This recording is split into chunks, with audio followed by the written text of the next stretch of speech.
গত জুমায় আমরা শুনেছি সূরাতুল ফালাক এবং সূরাতুন নাস আল্লাহ তাআলা কেন নাজিল করলেন, কখন নাজিল করলেন। তো আজকে আমরা সূরাতুল ফালাক থেকে আলোচনা শুনব। সূরাতুল ফালাকের ভিতরে আল্লাহ তাআলা কি বলতেছেন এবং এই সূরাতুল ফালাককে ব্যবহার করে আমরা কি কি নাজাত পেতে পারি, কি কি মুক্তি পেতে পারি, এই সম্পর্কে আমরা সংক্ষিপ্ত আকারে আলোচনা শুনবো। আল্লাহ পাক রব্বুল আলামিন আমাদেরকে আলোচনাগুলো শোনা এবং বোঝা আমল করার তৌফিক দান করুন। সকলে বলি আল্লাহুম্মা আমিন। শুরুতে আসেন সূরাতুল ফালাক। এই সূরাতুল ফালাকের ভিতরে 5টা আয়াত আছে। কয়টা আয়াত বলেন? 5টা আয়াত আছে। 5টা আয়াতের ভিতরে আল্লাহ তাআলা আমাদের কি শিক্ষা দিচ্ছেন, লক্ষণীয় বিষয়। সূরাতুল ফালাকে 5টা আয়াত এবং সূরাতুন নাসে আছে 6টা আয়াত। 5টা আর 6টায় কয়টা হইল? 11। তো সূরা ফালাকের বিষয়বস্তু ভিন্ন, নাসের বিষয়বস্তু ভিন্ন, আবার দুইটা অ্যাডজাস্ট করলে বিষয়বস্তু একই। দুই ধরনের ক্ষতি মানুষের হয়, একটা হলো শারীরিক ক্ষতি, একটা হলো দুনিয়াবি ক্ষতি, একটা হলো আখিরাতের ক্ষতি। নামাজ পড়েছি না, গুনার কাজ করেছি, তাহলে আমাদের আখিরাত ক্ষতিগ্রস্ত হচ্ছে, আখিরাতে আমি ভালো ফলাফল পাবো না। দুনিয়াবি ক্ষতি আছে কিছু, মাথার ব্যথা, পাও ব্যথা, পেট ব্যথা ইত্যাদি ইত্যাদি, এগুলো দুনিয়াবি ক্ষতি, শারীরিক ক্ষতি, যেই ক্ষতিগুলো দুনিয়াতেই শেষ। কিন্তু যদি আখিরাতের ক্ষতি হয়ে যায় সেটা হলো বড় ক্ষতি। তো সূরাতুল ফালাকের ভিতরে আল্লাহ পাক রব্বুল আলামিন দুনিয়াবি যেই সমস্ত ক্ষতি, মানুষ দুনিয়ার ভিতরে যত ক্ষতির মধ্যে পড়ে, এই সমস্ত ক্ষতিগুলোকে একত্রিত করে আল্লাহ তাআলা সূরা ফালাকের ভিতরে আলোচনা করতেছেন। আর সূরাতুন নাসের ভিতরে আল্লাহ তাআলা আলোচনা করেছেন আখিরাতের যে সমস্ত ক্ষতি সেগুলো। তো আসেন দুনিয়াবি ক্ষতি থেকে আল্লাহ তাআলা আমাদের কিভাবে শিক্ষা দিচ্ছেন, কিভাবে আল্লাহ তাআলার কাছে আশ্রয় চাইতে হবে। শুরুতে আসেন আমরা তিলাওয়াত করি। বিসমিল্লাহির রহমানির রহিম। কুল আউযু বিরাব্বিল ফালাক। আমার আল্লাহ পাক রব্বুল আলামিন নবীজিকে ডাক দিয়ে বলেন, নবীজি আপনার উম্মতদেরকে আমি আল্লাহর পক্ষ থেকে জানিয়ে দেন, নবী হে, কুল আউযু বিরাব্বিল ফালাক, যে আমি আল্লাহ তাআলার কাছে আশ্রয় চাই। কোন আল্লাহ তাআলা? কুল আউযু বিরাব্বিল ফালাক, যিনি হচ্ছেন ফালাকের রব। কিসের রব? আমরা সাহায্য চাই, পরিত্রাণ চাই ওই আল্লাহর কাছে, যেই আল্লাহ হচ্ছে ফালাকের রব। এখন ফালাক কি জিনিস? ফালাক শব্দের অর্থ হলো বিদীর্ণকারী, আর এর অর্থ ধরা হয়েছে সকাল। সকাল, প্রভাত যখন, মানে সূর্য যখন উদিত হয়, এই সকালের রবকে বলেন, রাতের রবকে, দিনের রবকে, সমস্ত কিছুর রবকে আল্লাহ। আমার আল্লাহ রব্বুল আলামিন নবীজিকে ডাক দিয়ে বলেন, নবীজি আপনার উম্মতদেরকে জানায় দেন, বলে দেন যে তারা এইভাবে আমি আল্লাহর কাছে আশ্রয় যাবে, যে কুল আউযু বিরাব্বিল ফালাক, সকালবেলা সূর্য যখন উদিত হয়, এই প্রভাতের প্রভু যিনি, আল্লাহ যিনি, সেই আল্লাহ তাআলার কাছে আমরা আশ্রয় চাচ্ছি, পরিত্রাণ চাচ্ছি। মূলত ফালাক শব্দের অর্থ হচ্ছে বিদীর্ণকারী। যেমন রাত্রের অন্ধকারকে বিদীর্ণ করে, ভেদ করে সূর্য বাইর হয়ে আসে, আলো বাইর হয়ে আসে, এই জন্যই ওই সকালটাকে, প্রভাতটাকে বলা হয় ফালাক। আল্লাহ তাআলা সমস্ত ফালাকের রব। পৃথিবীতে যত জিনিস আছে একটা আরেকটাকে ভেদ করে আসে।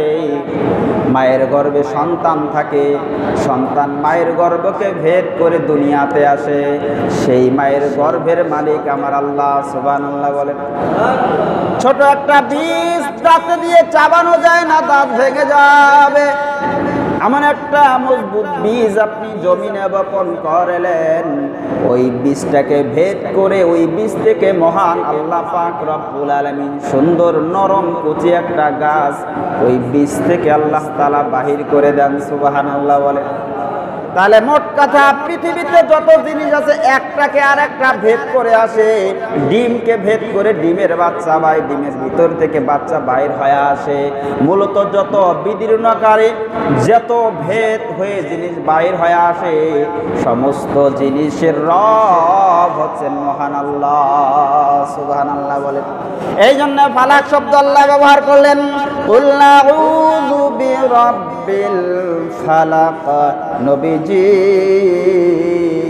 আপনার উম্মতদেরকে জানায়া দেন যে ওই ফালাক অর্থাৎ যত বিদীর্ণকারী জিনিস আছে, এই বিদীর্ণকারীর রব হচ্ছে আমি আল্লাহ। আর দুনিয়ার সমস্ত মানুষেরা আশ্রয় চাবে আমি আল্লাহর কাছে। সুবহানাল্লাহ। তাহলে আমরা আশ্রয় কার কাছে চাই? আল্লাহর কাছে, যেই আল্লাহ হচ্ছে সকালের রব। যেই আল্লাহ কিসের রব?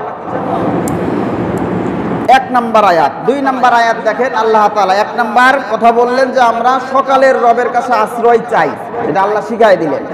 কি কি বিষয় থেকে আশ্রয় চাবো, কার কার ক্ষতি থেকে আশ্রয় চাবো, 4টা আয়াতে আল্লাহ 4টা বিষয় উল্লেখ করেছেন। 2 নম্বর আয়াতে আল্লাহ বলেন মিন শাররি মা খালাক।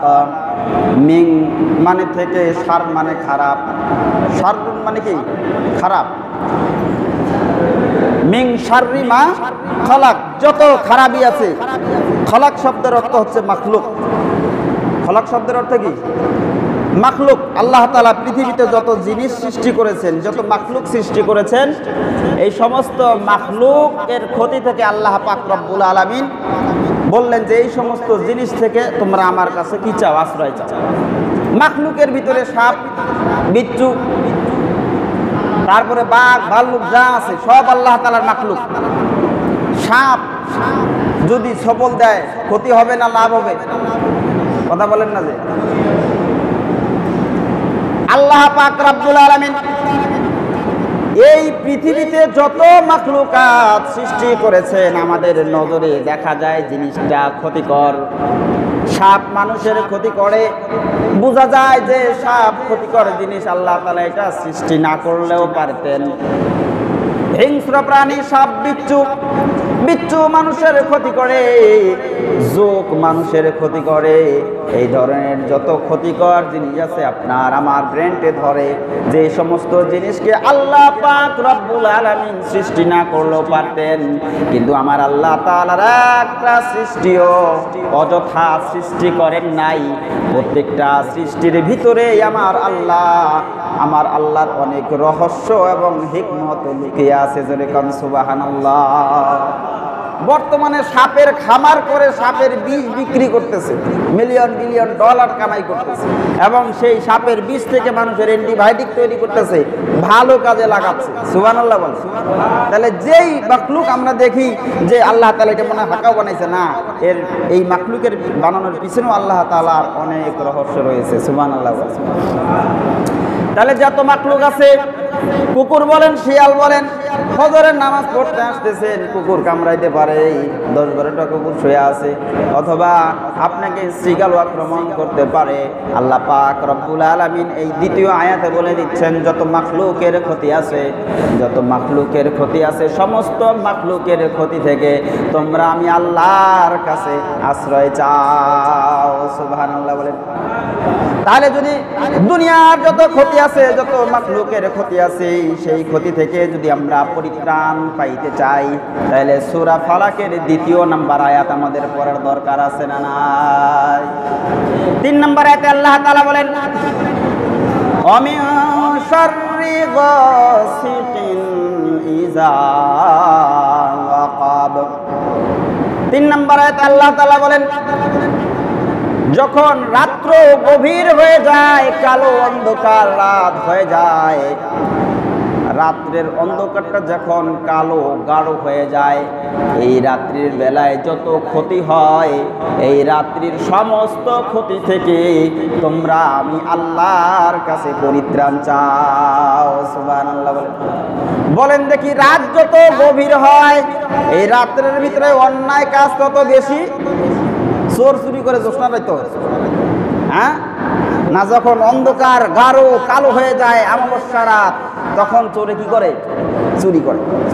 ডাকাতি করে, পারলে হাত পাও বান্ধি থুইয়া গরু ছাগল যা আছে নিয়ে চলে যায়। এই সমস্ত খারাপি থেকে যদি আপনি আশ্রয় পেতে চান, ভালো থাকতে চান, তাইলে সূরা ফালাক আপনাকে তিলাওয়াত করতে হবে, যেরকম সুবহানাল্লাহ। তাহলে গাঢ় কালো অন্ধকার রাতের ভিতরে যত খারাপি হয়, চোরের ভয় বলেন, ডাকাতের ভয় বলেন, শত্রুর ভয় বলেন, সাপ বিচ্ছুর ভয় বলেন, রাত্রির বেলায় সমস্ত যত ধরনের খারাপের কাজ হয় রাত্রের এই অন্ধকারের ভিতরে, দেখবেন যারা বাদুর আছে, বাদুর দিনে বাইর হয় না, রাত্রে বাহির হইয়া আপনারা কলার গাছের উপর বসিয়া কলা খায়, আছে না নাই?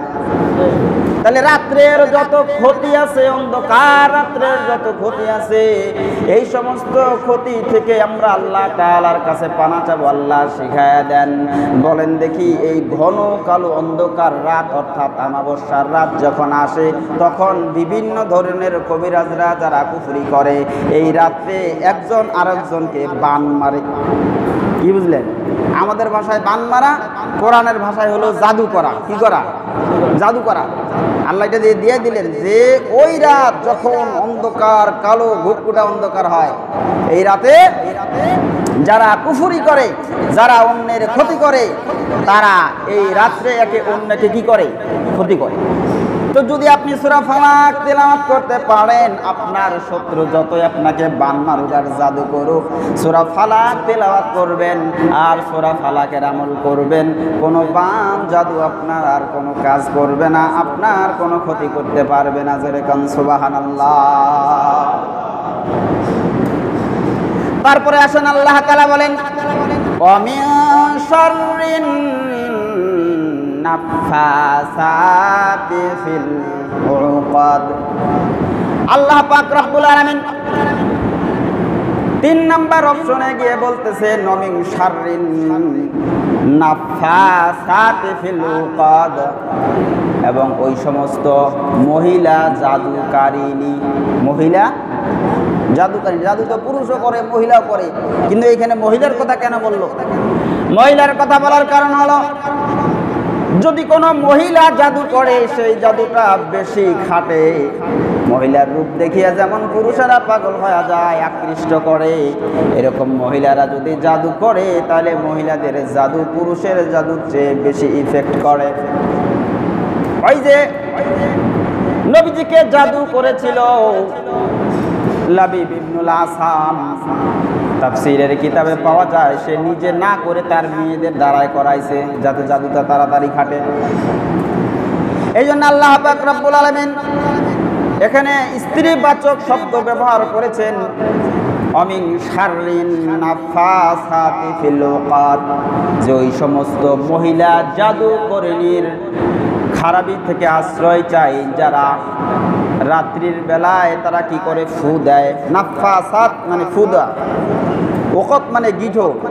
যারা জাদু করে বিভিন্ন জিনিস, সুই বলেন, শ্মশান ঘাটের কালি বলেন, মাথার চুল বলেন, মানে যেই সমস্ত জিনিস দিয়ে জাদু করা লাগে, এই সমস্ত জিনিস একটা করিয়ে গিঠো দেয়, বা যে সিস্টেমে জাদু করে। আল্লাহ পাক রব্বুল আলামিন বলেন, তোমরা এইভাবে আমি আল্লাহর কাছে আশ্রয় চাও, যে ওই সমস্ত মহিলা যারা জাদু করে, যারা গিট দিয়া ফু দেয়, কুফরি করে, এই সমস্ত জাদু থেকে তোমরা আমি আল্লাহর